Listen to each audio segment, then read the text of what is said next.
I know. So I was talking to the guy and I said, look, if you can find me a droid that understands the binary language of moisture evaporators, you got a deal. But then all of a sudden he tried to come back with the binary low lifter story and all that kind of, doing the old bait and switch. And I was like, dude, this ain't that kind of Oh, hey, what's going on, my fellow gamers? 2130 on the Gulf Coast. It is hot and nasty outside, but we are always keeping it cool here on the internet. As we clock in for the night shift, soak up some bandwidth, and ready to get after it tonight with the fun and excitement that is going to be happening on this thing we call that World Wide Web. So, without further ado, as the usual, getting all of the settings set. As you probably noticed, it is a little bit more of a crazy close-up today, kicking things off. Not the usual bottom corner frame, which we'll have later.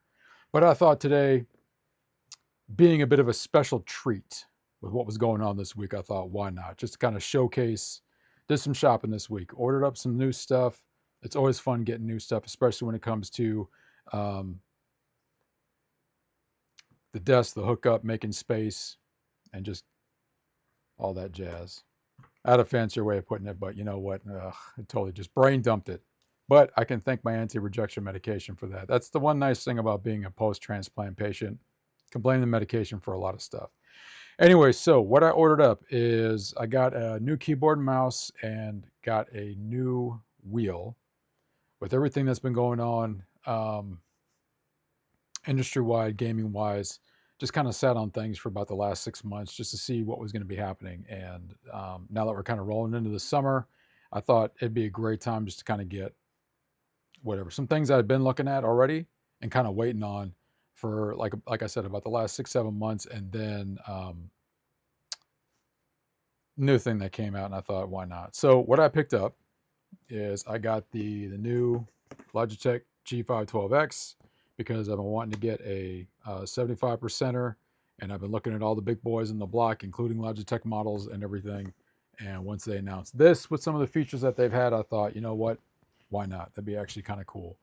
I also picked up the Pro X2 just because this is one of the ones that I've been looking at for quite some time, just to kind of see the back and forth. Is there some consistency and reliability, which is what I was really looking at. But the main thing that had my attention from the very beginning was the fact that the clicks is silent. Now, and one of the things that I pointed out before with some of the other stuff that I use is this mouse that I've been using is a Logitech mouse. It's the one that you pick up at Home Depot. Not that expensive, but it's also silent because it doesn't make that incessant clicking sound, because I like a good silent mouse. But it's not anything too high speed. But it works, and that's really the point. And then this one, same thing. Logitech. This is the one that I have for my MacBook Pro and my little Anchor keyboard that I've been using. It's a Bluetooth, but no dongle, no anything. So connectivity got a little tricky when it came to gaming, and I was relying primarily on my the Cyber PC keyboard that I had, which was a USB plug-in, but it was a full one, and I only have a 4-foot desk, so now I have so much more room for activities, which is fantastic. But in any case, stuff over here out of the way. I just thought that was pretty neat. And one of the things that caught me off guard was how light this thing is. I'm used to, for instance, this one with the battery in it is 3.8 ounces, right? And this one just out of the box is 2.2 or 2.1. I use ounces, not grams. I know everybody's cranking out the gram mathematics and all that, but I just thought that was weird because this is the lightest mouse I've ever handled. And I thought originally I was going to break it when I took it out of the box. It's like holding a hollow eggshell. That's how light this thing is. It is absolutely insane. I didn't know they could actually do that. And then I thought something was missing because I'm used to nice, weighty mice in a sense of the word. So that kind of threw me off. So I'm not sure how much lighter mice have to get for the gaming world to be happy, because it seems like everything out there is still way too heavy, or at least that's what I see in some of the videos where everybody's grabbing all the big boys on the block. They're lining them all up on their desk, and everything's like a fraction of a gram, this and that and the other, and I don't know. Whatever, teach their own. So in any case, that's pretty neat. And I've been kind of having some fun with it today. And then I got, just for the sake of it, I did get the palm rest for the 75, and this is the one that you just slide right in front of the RGB light bar in front of the keyboard, and it just sort of illuminates from there, which is pretty neat. And I just kind of put it back in the box though for the time being, because I don't need it on the desk right now. But that's actually kind of cool, just having it there and working. And then last but not least, something I've been keeping an eye on for a while, I did get the McLaren wheel for the my RS50 wheel that I got from Logitech. And this is the one that I've been waiting on this for a hot minute, as I'm sure a lot of us were, because they were announcing their deal with McLaren and waiting on various product to come out, like the headphones, the wheel, and of course, I think they have a racing seat or something. So just went on Logitech, saw it was in stock, and I thought, okay, cool, order this bad boy up.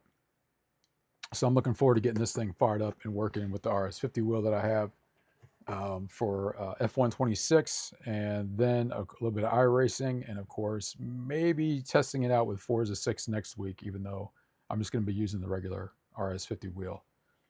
So, any case, so that was the shopping bit, right?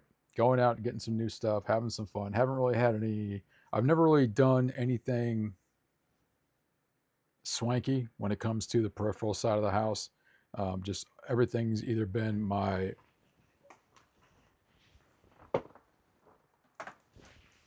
it's either been this keyboard, which is an Anchor, pick it up at Walmart for like,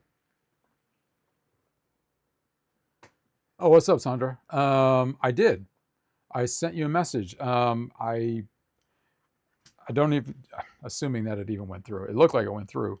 So what I responded with was, actually, this is a great time to bring it up again, because I talked about it later on during the stream, was if you can make yourself a banner or whatever you want to call it for yourself, I would gladly put that on my about page and have like a content creator supporter thing or something, which would be a tag. So if and have a link to it, so I click on it and it'll either go to your Discord or wherever you want it to, and that way people can showcase your artwork if that would be something that you'd be interested in.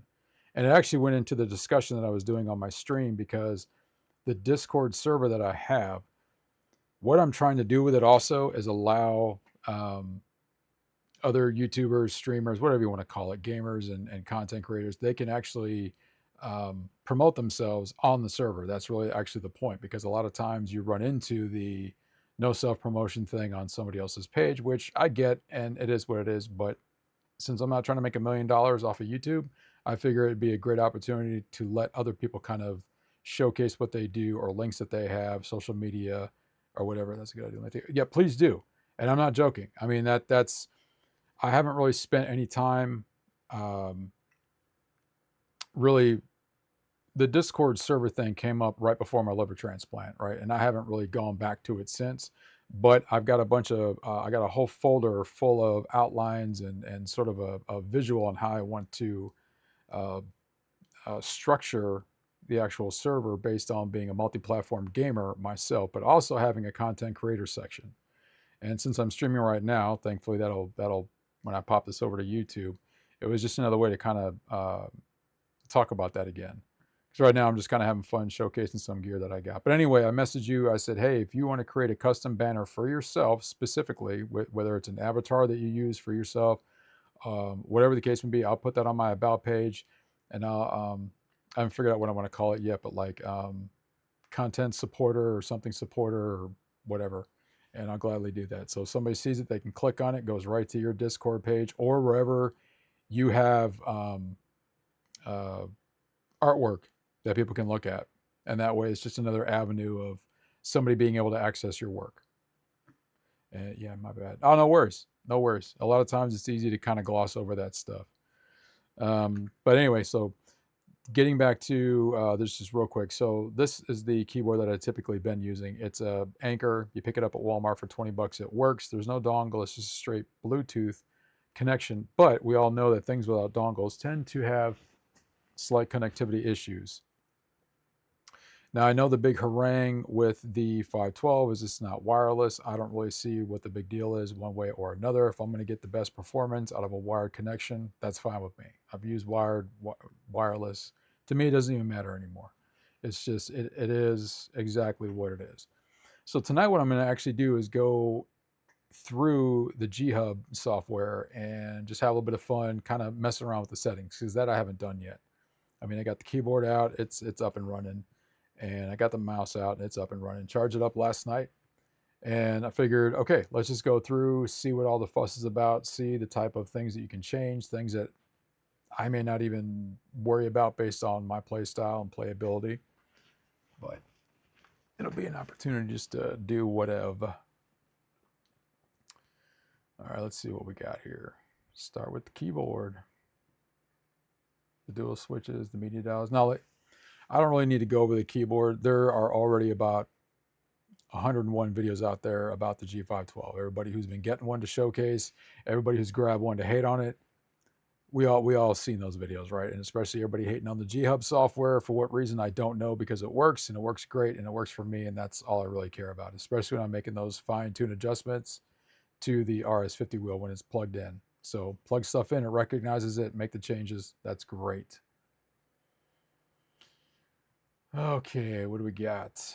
The dual swap thing. I'm interested to see how that actually kind of functions. I actually like the keyboard just out of the box. I mean, it's, I almost said the word tactile, but oh, that word. The dials are pretty cool. Yeah, unlock the power sap. Yep. Yeah, that's actually pretty neat. So the feet that you can use for this thing are actually also used for the switch pullers, which I thought was pretty neat. So I'm like, kudos to the engineers for doing that. And of course it has the, oh, nice. Oh, so that's what that is. All right, so out of the box is 1,000, switch it over to 8,000. Okay. I have no idea what the difference will be. I mean, everybody's spitting out those mathematics like they're MIT grads, but I don't really know how that specifically, you know, that performance. We know the performance is there, right? The way that the tests are done. It really is just about getting that performance on demand every time you need it, is what it kind of boils down to. A lot of effects. Oh, so that's what that's all about. Okay. Breathing, color cycle, pulse. Nice. Assignments. Modify how your keyboard functions with assignments. Program keys with in-game or in-app keybinds, system commands, and custom macros. With dynamic switches, you now have the ability to configure multi-actuation points. This feature empowers you to assign multiple functions to a key based on the degree of pressure applied during its activation. Oh, that'll be interesting. Game mode disables certain keys to prevent misclicks or unwanted actions while gaming. Press the game mode button on the back of your to toggle it on and off, and even customizable keys you want to disable, like the Windows key or others. Figured that out too by accident, but that was kind of neat. That was actually neat that that happens, because how many times do we nail our Windows button and it comes popping up, and then if I activate that, hit the Windows key, oh no, I don't got to worry about that popping up in the middle of a game when I'm hitting the wrong key that I shouldn't be hitting, right? Profiles. G-Hub profiles are a powerful and convenient way to make sure your settings and customizations are exactly how you want them as soon as you launch a game. Profiles are the best way to make sure all your Logitech G gear is in sync and ready to go. Touche. I will keep that in mind. Analog switch overview.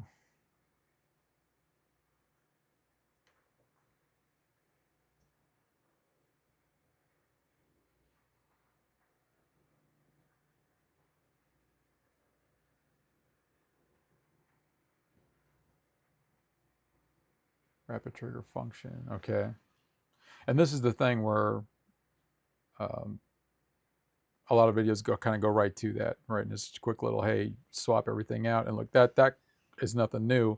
It's just how do we go ahead and functionalize that on this particular keyboard that has that optionality, right? Which is another reason why I got it. I thought, okay, I don't have another sort of external swanky keyboard, and this one has some optionality to it for what I might want to do down the road, which is great. Key priority, okay, that's cool.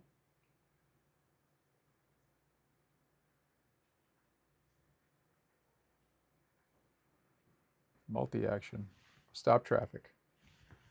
Use a sap ring or multi-point action set at 2.8 to actually reach your second actuation. Oh, nice. Okay, so it's sort of like having a reset in the sense of the word. Choose your multi-style action, sap ring indicator.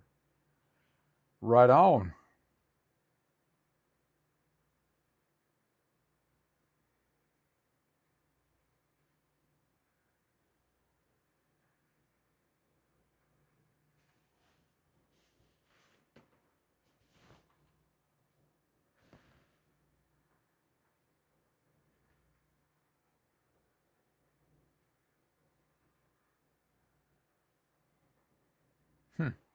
Interesting.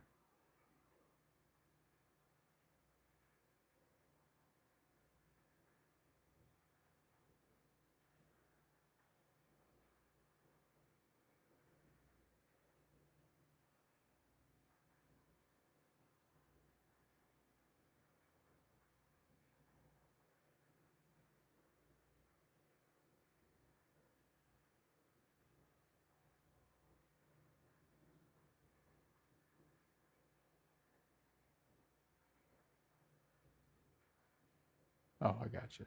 Okay. So then I'm assuming that I would need to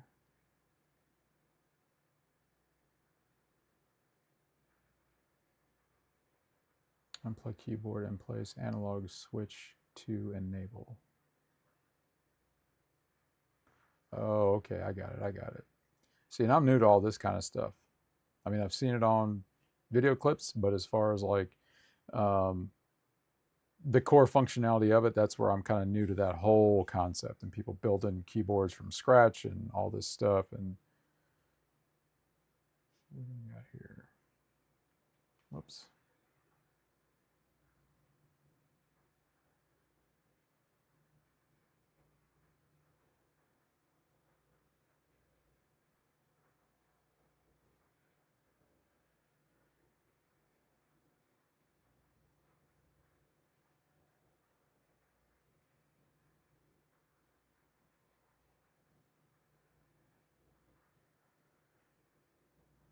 All right. Custom assignments are enabled. Keyboard shortcut equals function plus 1. Got it.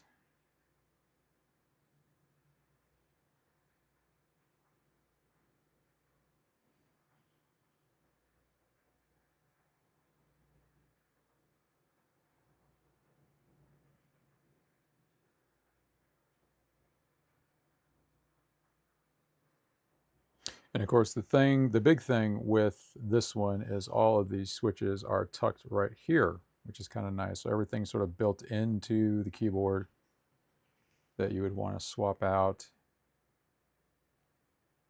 I'm trying to think where I use that. So primary keyboard for me is Arc Raiders, Warcraft, Star Citizen. When I'm playing, if it's Call of Duty, then I have my Scuff and Vision Pro, which actually I've showcased with Star Citizen and Arc Raiders. And I don't think that's where um, the other ones are really, I don't really know where that would come into play. I don't need that much crazy sensitivity, but it'll be something to play around with. So that'll be pretty cool. I don't want to burn my whole night trying to switch all those things out because that's something I just kind of need to get used to doing and looking at, and knowing that the option is there is pretty nice. And I realize, I think this is where I get some of the pushback where it was only X amount of keys that are programmable like that. I'm trying to think where else where that really might want to come in handy, because if I rewind the clock back to the 80s on a Macintosh Plus playing Dark Castle, right? WASD was the primary. So when we were rolling Duncan around Dark Castle there, so A and D were forward and basically right and left. W was going up ladders. S was that. It was X or C was crouching. Spacebar was jump, and then of course you had the mouse was for him raising and lowering his arm for throwing rocks or fireballs. Q was the shield, if anyone remembers that one. and it was E or F was one of the action commands. So even rewinding the clock 40 years ago. Oh wait, I wish I could find that picture. I need to try and track down a photo album picture, but um, it was basically a picture of me, and I think it was like 87 or 88 at a table we had set up with the Macintosh setup, and I was playing Dark Castle, and you can see just sitting there like you're on a keyboard and mouse like you are today. So that was literally, however long ago that was. But in any case, nothing really was used on this side of the keyboard as far as gaming. And there was also, if everybody remembers, Tetris. So that was essentially A and D for moving left and right, and then S was for flipping the blocks, and then spacebar was an automatic drop. And then of course there was Falcon, which was the jet fighter, the F-16 one. And everything was pretty much concentrated on the left side of the keyboard. And then spacebar was fire for that. So I need to find some video, or it would be nice to figure out where from the gaming standpoint, and if we kind of move forward to, let's say, the last few years, where this side of the keyboard really comes into play, or where would it come into play, and all that jazz. So, all right, so what I'll do for next time is swap some of the keys out, come back, and then just kind of do again, do kind of like a live version of, hey, well, this is what it looks like swapping all this stuff out. So you have your actuation point set, rapid trigger set.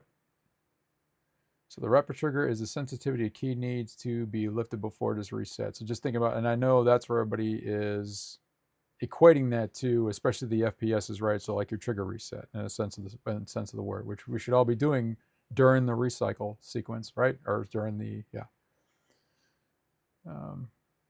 when it cycles around. Select keys and change the slider in order to change the rapid trigger sensitivity. And of course, I think that's where the mouse comes into play.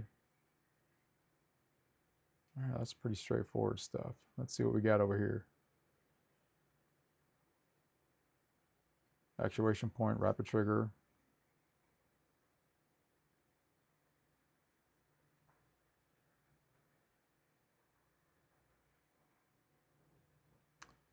You can now choose your liftoff distance and independently configure XY axis, but first select your active DPI. Oh, that's interesting. Okay, so no, it's probably not going to look, it's not going to look the same.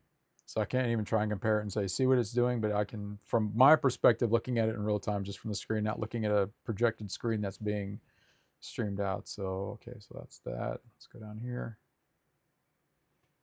Oh. Oh, now I get it. Okay, nice. I think for now we'll keep it at, we'll keep it at that. B-hop helps prevent unintended jumping if the scroll wheel is accidentally bumped. When enabled, the mouse will ignore the first scroll event unless the second scroll event. No, we don't have to worry about that. Of course, calibration. Use our new calibration tool to copy your DPI settings from your previous. No, I'm not going to do that. Even though it was a Logitech mouse, though, that's how I roll. Report rate determines the speed you communicate the. Yeah, I got it. 8K is the new. It's the new bangarang. Good grief! What is all this craziness?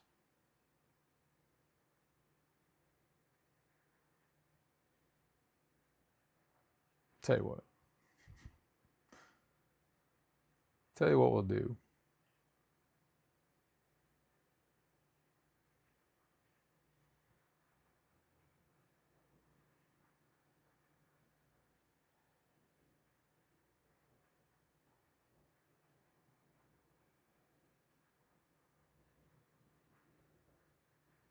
My goodness. All right, so why aren't you going to... Oh, okay.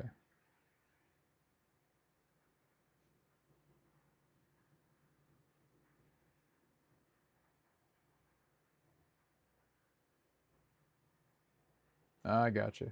All right. That makes sense. Let's see here.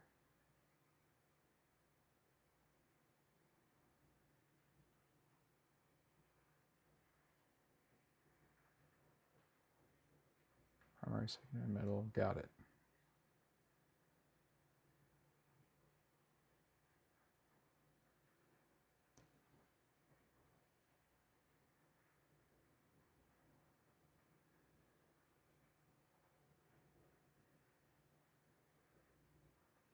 Drag a macro onto a target to assign it to this device. All right. That'll be interesting. Now, even for Warcraft, I don't specifically use macros.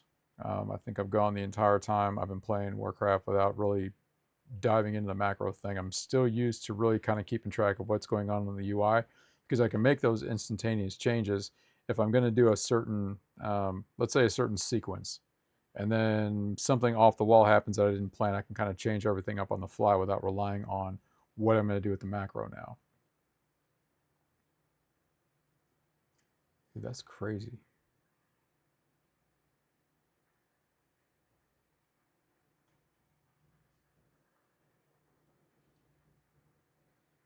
Scroll wheel's fine. I don't have any issue with that.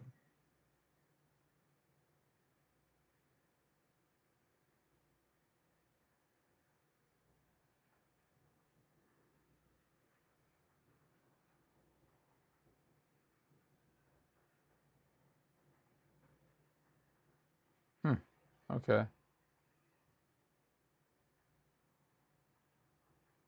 Now I get it. That's actually there's you can tell. It's the best way I can put it.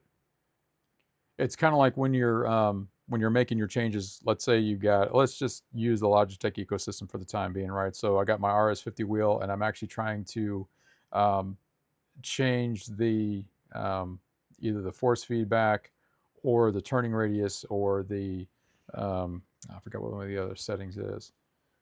But then you can actually see that happening in real time, and actually, the biggest one is the pedal sensitivity.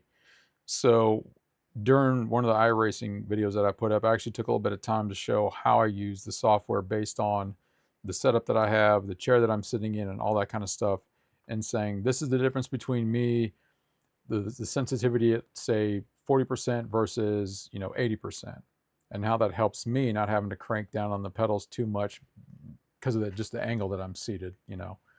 Um, this is actually pretty neat.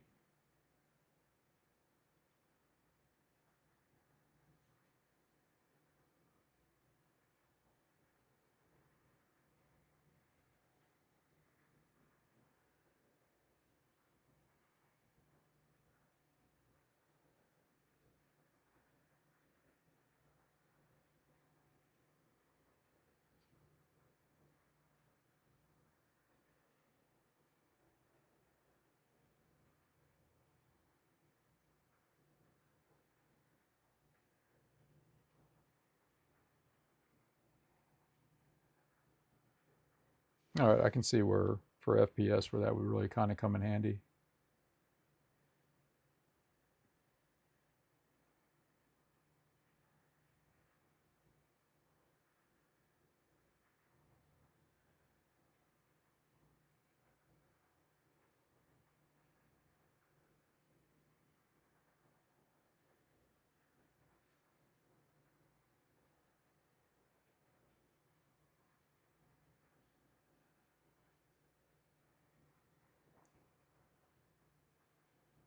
Hmm.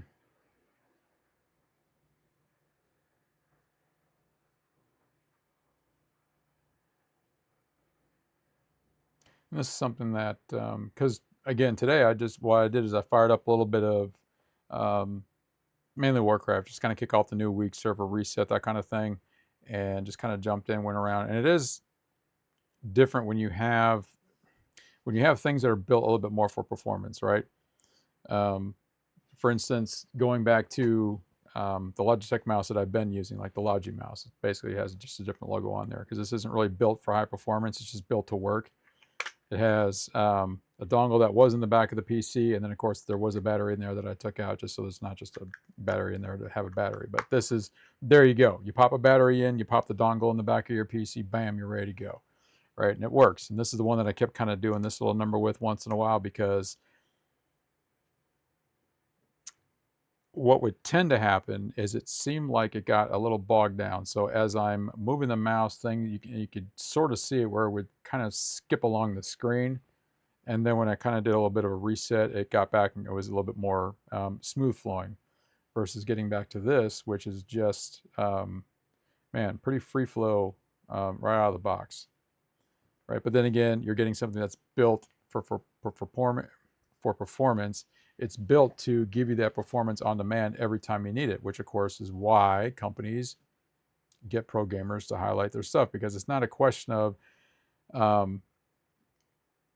is this going to make you a better whatever? It's, we need to showcase the reliability and consistency of the product based on what we're selling this thing to do, right? And that's really the key factor. Just because you buy a Bugatti doesn't mean you know how to drive fast. It means you bought a fast car, right? And just because you put in a light trigger doesn't mean you shoot faster. It just means you're, blowing holes and stuff. And you have no idea what you're doing, right? Because it's all about actually shooting sooner, not faster. But that just separates the professional world from YouTube. In any case, I think, and I don't know, I have my own theory about, because what I was kind of waiting on wasn't so much on the X2, because once I heard the X2 had basically it was a silent style mouse with the clicker, I wonder if it took what they were really trying to do when the engineers were thinking, okay, we need to keep the performance, but we need to make it silent, but we need to figure out a way to maintain that performance. Like there's something in there to dampen that clicking sound that normally might hinder what we're trying to do from a performance standpoint. Once they figured that out, they were like, cool, now we can, I'm hoping that what they're kind of brainstorming is, hey, the mice that we create from here on out will just be, it'll just be a silent one, because I think there's going to be a few more people out there that can appreciate that versus ones that are, I got to have the click. I don't really see that happening. So maybe other gaming companies might be like, maybe we should add that now as a regular feature. Just one less thing that's making noise. Now, of course, when you got headsets in, and you're going 1,000 miles an hour, I don't think it really makes any difference. Clearly, it wouldn't. But just in general, let's say you're doing something light, or you're just doing some regular, insert whatever thing you're doing on the computer that day. Just not having that click there is just kind of nice. Where are we at? 33 minutes. That's really about it. Because really then what it boils down to is make a change setting, fire up a game, look at the difference, but I'll probably fire up some Call of Duty at some point and see what happens. But for me, it's not really, again, I use controller for that stuff. So, and then when it comes to, I just need reliability, especially when it comes to Warcraft, because we're constantly navigating, the UI function and all that stuff. Actually, I bet, well, you know what?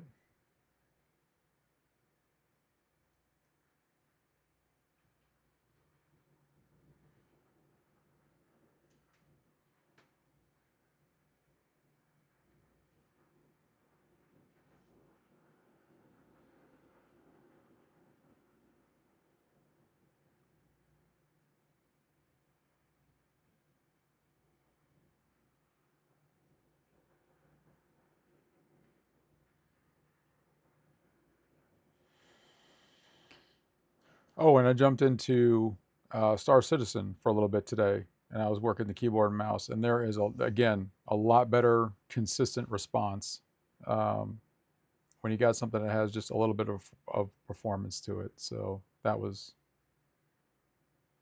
cool. Kind of fine tune how I'm trying to work the character.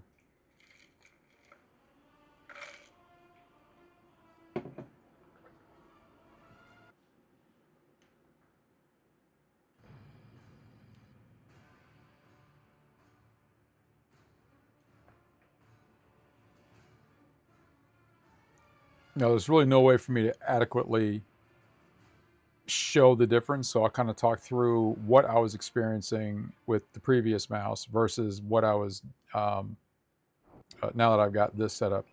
So when I talked about before, and again, we're kind of going back to the other Logi mouse that I was using. So what would end up happening, and this would be about maybe, and it wouldn't be right away, right? It would be maybe, 40 minutes into gameplay. And so what I would want to do is, let's say I was getting ready to go into a sequence down here. Well, as I'm trying to maneuver through the UI, it would skip right through. So let's say I wanted to hit my Envenom, right? So I'm racking up Mutilate, racking up my combo points. Now I want to drop an Envenom. But what would end up happening is it would just kind of pop over here and skip there. And so I'd try and go back, and it would kind of do the same thing. So it would sit there and just kind of get around what I was wanting to do. So that was getting a little taxing. So then I would have to do the, turn it off for a couple of seconds, turn it back on, moving around again, and then it'd be good for about another, 20 minutes, half hour. And this has nothing to do with that the mouse itself is bad.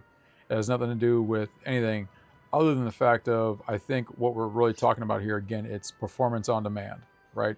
What the system needed everything to do and the mouse to register. Even though I had a little dongle,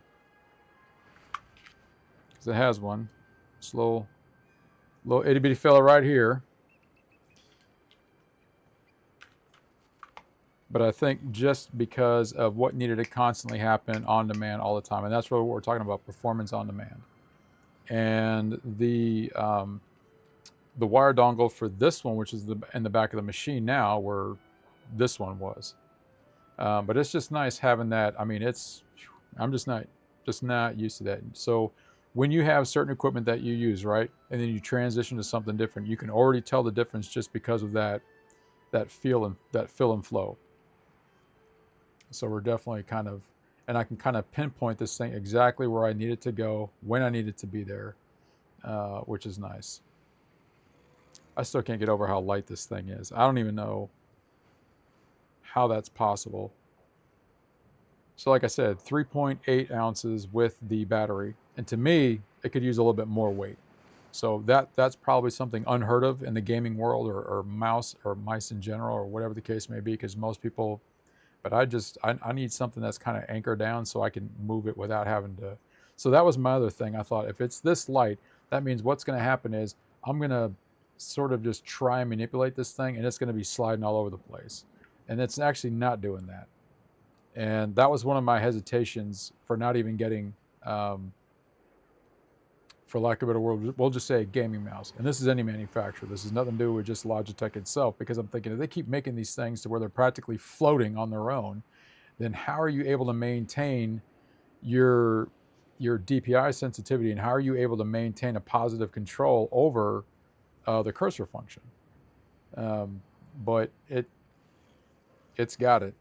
I mean, I can't explain it because I'm not a hardware tech guy, so it does what it's supposed to do. And of course, those of you that do this stuff on a regular basis and you've tried all the different kind of brands, you kind of already get where I'm going with it. It's just, man, I still can't. I'm still a little blown away at that. And this thing on the scale was 2.1 ounces or something. I don't know how many grams that is. I could care less how many grams it is. I just think you don't have to make it any lighter, Logitech. Let's just put it that way. If this is still too heavy for you, I strongly urge some of you to start working out, because I've lost 50 pounds total since my liver transplant. So I think, and I weigh 161 now. Good grief. And this is fine. Clean too, clean aesthetic. But anyway, the fact that it's a silent mouse, that was my big thing.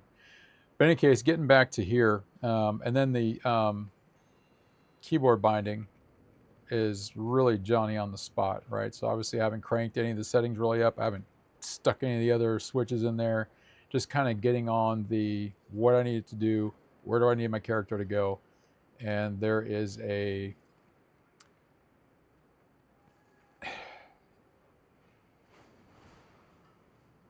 I think the only word I can really use is latency in a sense of the word, but it has nothing to do with the keys itself. It just has to do with There is just a slight difference, but um, again, it's just a difference between, you know.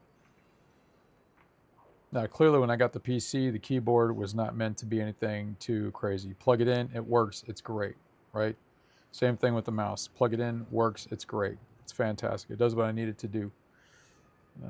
And then having something that's just a little bit smaller, but still built for performance. So the other issue I was having with the Anchor keyboard, right, is since there is no dongle and it's just relying on Bluetooth from the keyboard to Bluetooth with the PC, that's where things can get a little jumbled. Works great. Typically now I use that for my MacBook Pro, and it works fantastic because I just do basically desktop stuff. All right, so I'm not even doing any gaming on the MacBook Pro. That's just all the admin and documents and desktop publishing and all that kind of deal. So it works phenomenally. And now just having something that's wired in, and I think that's something we need to not get so hung up on too much, right? I get the advantage of having a wireless keyboard, but now what's the main thing we're running into, right? Performance is now cranked up a bit. So to crank up performance on a wireless connection, we already know what's going to happen there. At some point, you are not going to have the same type of transfer as far as what I need the keyboard to do in response to what I need the game to do. And get, again, consistency, right? You might get it once in a while. You may get a short burst, but you're not going to get long-term performance on demand, like always on, so to speak. So at some point, I think even this being a wired is perfectly fine. It doesn't take up any more space anyway.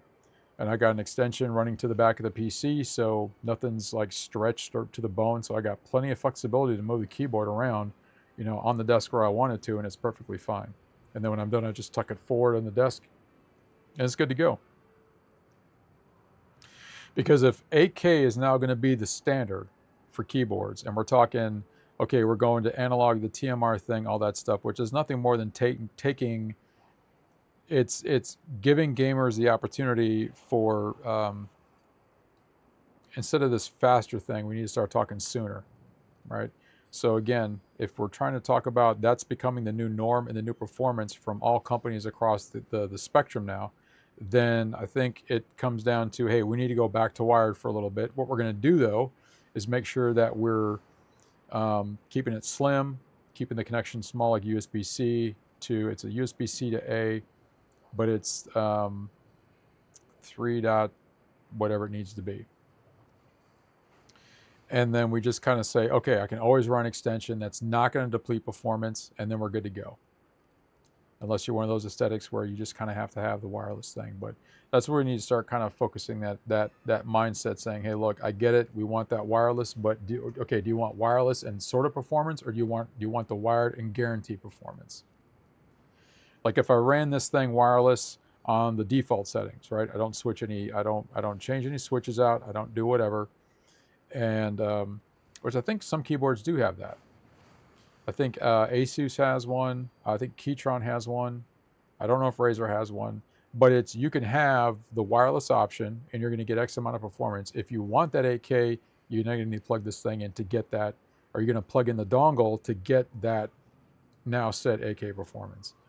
So I think Logitech was smart and said, hey, look, we're just going to give you a wire, so you're going to get the performance that we're giving you, and there you go. And if not, there's 1,000 other options on the market right now. My goodness.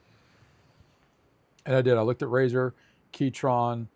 I looked at, and of course, I can't think of a lot of people's names off the top of my head, but I think, what is it, HE something? Of course, Asus, because I've got Asus ROG. I got the Prime 5080 in the computer, along with the ROG power supply unit, the 1,000 watt platinum one. And of course, my little mat here, and then my monitor. They had their new one that just came out, I think, a few months ago. And I thought, okay, let me just kind of hang around. Let me just see what Logitech already has, because they've got they got the slim keyboards on the market right now that look pretty Johnny on the spot.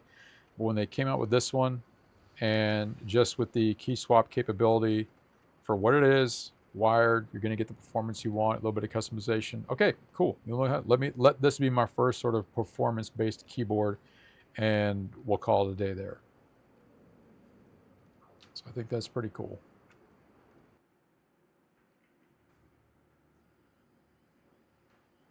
And just for the heck of it, I did plug in the mouse that came with the PC that I got originally. So this a CyberPower PC mouse, just plug it in. I was kind of doing all the same stuff. And again, there is a slight bit of difference for something that's built for performance versus it's just built to work. That's the best way I can describe it, and there's no way I can over exaggerate that. And I think that can go with any bit of tech that we're talking about, as far as working versus performance versus always on. And that's going to be my thing when I talk about various product. The only disappointing thing in this entire experience, not one of these boxes had a sticker in it.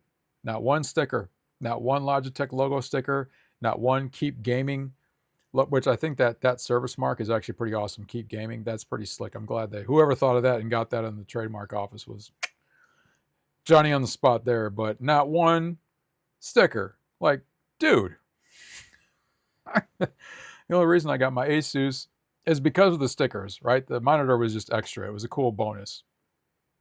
But man, they practically give you a whole booklet full of stickers and labels and all kinds of stuff. And I'm like, not one. And I didn't really think of it until I got the McLaren wheel and opened that up, and like nothing, not even a McLaren sticker or nothing like that. Somehow they couldn't license that or something. McLaren's like, okay, we'll give you the wheel, we'll give you the name, but we're not going to let you do stickers. That was absolutely crazy. And maybe I'm the only one. I don't know. Does anybody else out there get Logitech gear and they don't have anything in them? I just thought that was kind of weird. But anyway, small potatoes, right? It's not going to make or break anything. I just thought that was crazy. So, yeah, this thing, I haven't even opened this thing up yet, really.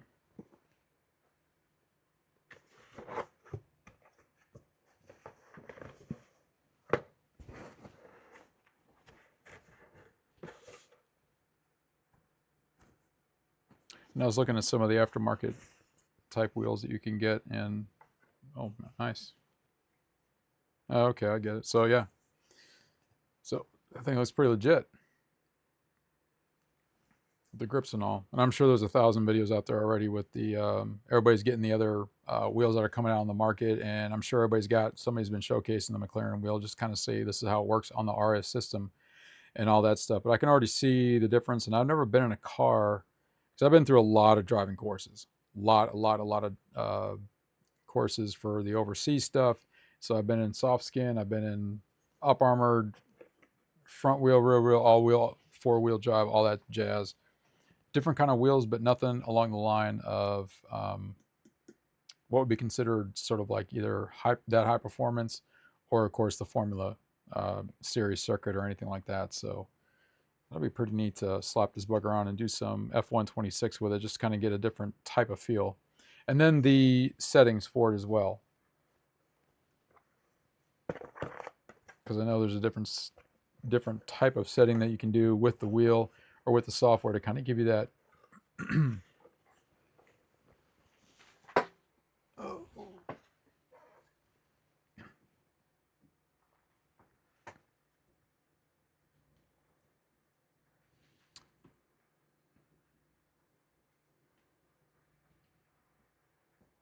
cool. You know what I need to do someday? I need to do the my setup video, which I haven't done. I mean, I know there's so many of those out there already, but I haven't really done one. I've talked about some of the different stuff that I've used and things that have changed within about the last 2 years, I would say, because in between the first phase was after chemo infusion, so that was September, October 2023, so closing out the end of the year there, and then going into 2024, and then just a couple small changes, and then waiting out the rest of the year, because I already knew that because radiation started April, we went all the way to though that was only 5 weeks, but then the oral chemo started, so pretty much that end of the year. Transplant happened in October, so I knew I was going to have a year to do close next to nothing. So took that year, didn't do too much. 2025 was pretty much recovery from the transplant, right? So that gave me another year just to kind of put money away, and just kind of keep an eye on, okay, what's going on? What do I want to do? And really the only upgrades that I did at the end of last year, it was kind of all done in one shot, was the upgraded graphics card and power supply unit for the PC. And then the 2 monitors, the 27, it's the Asus, the UCDM, and then a 27 Alienware, both for Black Friday deals. So that wasn't too bad. And the same thing, so that's pretty much what I did, is I waited till November, December, so Black Friday, holiday season kind of thing. So just, did a little splurging in a sense of the word, but I've been saving for a year and change, kind of getting ready to do whatever at the end of the year. And then this year, just kind of sitting around because I thought about I ended up getting the RS50 wheel and the pedals, and then I've got my Thrustmaster Solar 4 is just up on the shelf right up here. And so that's why, from a keyboard and mouse perspective, that's what I've been kind of waiting for, is, okay, now I can kind of go back and re-explore what I want to do from a peripheral side, because you do want to get that consistent performance no matter what game you're doing. And it really doesn't matter whether it's something as simple as Tetris or it's something as rather more intensive, like all your FPS stuff that's out there. And then you have your extraction stuff in between, right? And so it'll be neat because it's simple. It's a single PC setup, 2 monitors, cameras right there. But I use so my headphones are Sony DJI Mic Mini, Elgato camera, the Elgato, the converter box for when I'm doing my PS5 stuff on streaming. And then, of course, the little, the Discord edition of the Elgato Stream Deck, the little 6-buttoner that I always talk about. Because it works, does what I need it to do, right? And that is about it as far as the ebb and flow of the setup itself. So it's just kind of meat and potatoes. And of course, now you can add the keyboard and the mouse just to have something a little bit more performance on demand. And then I keep my iPad, my phone here, just so I can see if somebody jumps in, like Sandra did earlier, which is good because sometimes I don't expect anybody to actually jump in on the stream because I'm not used to that. So when somebody actually jumps in and starts typing, I want to make sure I see it so I can respond to it. So I'm not just sitting here ignoring people. So there's that piece of it too. In any case, that'll wrap it up. Under an hour. So what I'm going to do is get this chapter market out and then bump it over to YouTube, get it loaded up. And if y'all could do me a favor, I'm always interested in getting everyone's feedback on what particular stuff you use. And it's not because I would need to hate on it and say it's junk or whatever. It's just I like to get the perspective on, I use this particular product for this reason, or I use this particular product because it gives me the type of gameplay that I'm looking for, right? I take this and I adapt it to my game style. And primarily, is it an FPS or is it racing? Is it something like Arc Raiders, or is it just regular, something as simple as Stellaris, right? But I like the feedback. It's good because it just kind of helps me kind of better understand, where everybody kind of zero in on. And you're just going to have your people that love their brands, right? Some people are just, hey, I'm a Razer guy, I'm a Logitech guy, I'm a Keytron guy, I'm a, insert this brand here. I'm a Steel Series guy. In fact, my wraparound headphones that I'll use outside of streaming and whatnot, I only use my earbuds when I'm streaming and gaming, is Steel Series. And they're plug-in, and they're already plugged into the back of the PC, so if I were to turn these off, I could just grab those and stick them on. The reason why I use the earbuds is I honestly just can't really stand the wraparound stuff, right? Some people love it. I don't. I can't stand it. I don't care how comfortable you make them. All my years overseas, I'm wearing some type of headset, right? We got some type of comms, some type of headset. Everything's mashed on your head all day. And then you got whether or not you can wear a soft skin cap, or if you got your MyVac helmets on, or the built-in stuff, which drove me absolutely nuts when it was actually built into the helmet. I couldn't stand those. I always like independent or separate units that I could just plug into my comms.